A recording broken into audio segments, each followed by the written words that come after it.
Rorschach test. As long as there's any ambiguity, one side will see the things that damn it, the other side will see the things that praise it. But isn't there reality below that Rorschach test?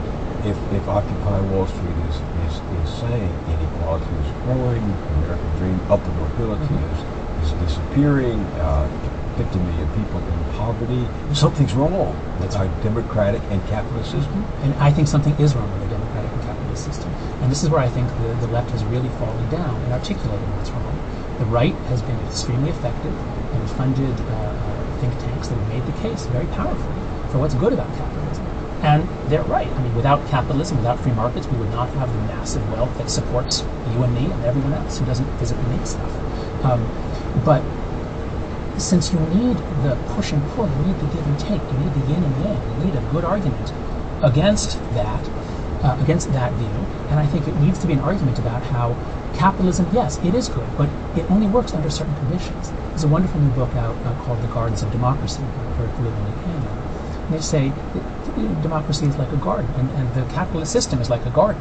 You can't just say free market, grow as you like. You have to take some tending. And even as Adam Smith knew, only external regulation can prevent externalities, prevent monopolies. You got to have a clear argument about what capitalism is, why it's good, and how to make it better. And as I see it, the left hasn't done that. Does your research suggest it's preferable to have a greater moral range?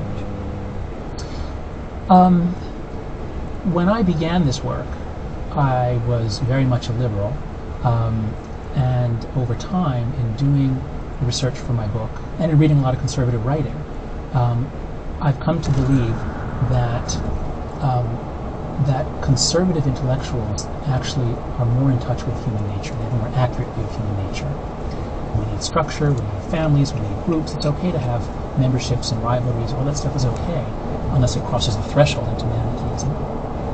So I think that it would be very difficult to run a good society without resting much on loyalty, authority, and sanctity. I think you need to use those.